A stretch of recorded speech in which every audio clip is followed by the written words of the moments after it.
As an American living in Scotland, I've had to learn a lot of things. I've been here nearly 17 years now, so I've had time to adjust. But over those years, I've had to navigate and adapt to various aspects of life here because there are real cultural differences. I'm married to someone from the west coast of Scotland. Joe and I grew up with different customs, and that shows up in our relationship. What we think goes without saying, what we expect the other person to notice, how we handle disagreement or express affection. And over time, we've had to learn how to notice those differences, to talk about them and find ways to communicate clearly.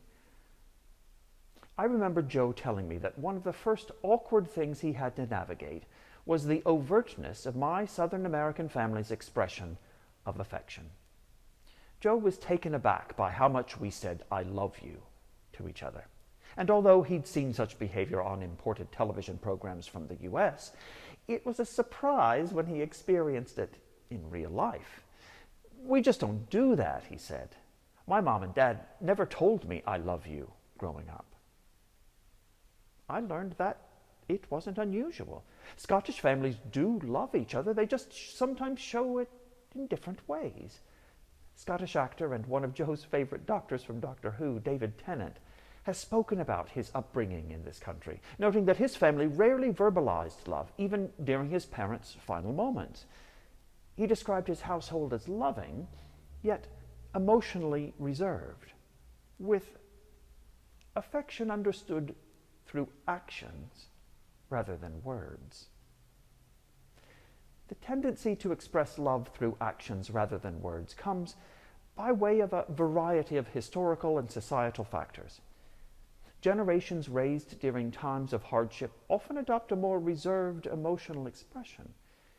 This stoicism becomes embedded in cultural norms, where demonstrating love through deeds might be considered more genuine and less self-indulgent than verbal affirmations.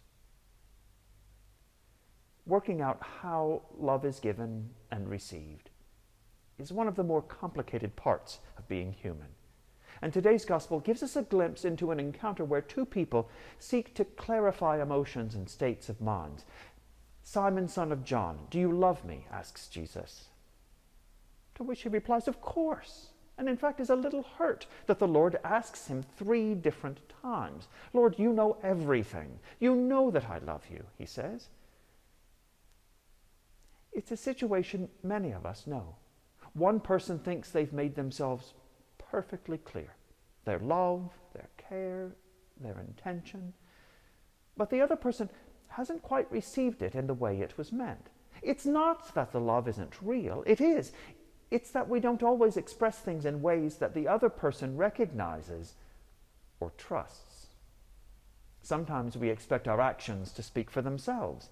Sometimes we rely on words and assume they're enough. Love, like any form of communication, is vulnerable to mismatch. And that presents a challenge. Not just to feel love or assume it's understood, but to find ways of expressing it that others can actually receive.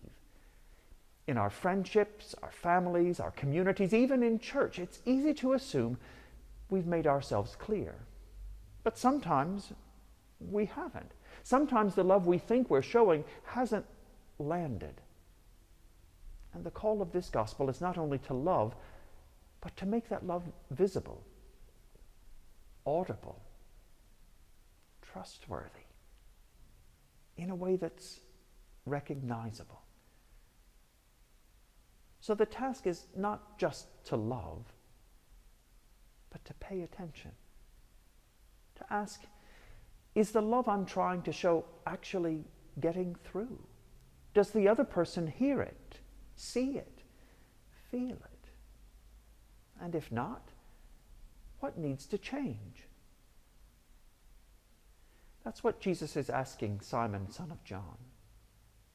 And maybe it's what he's asking of anyone who wants love to be known.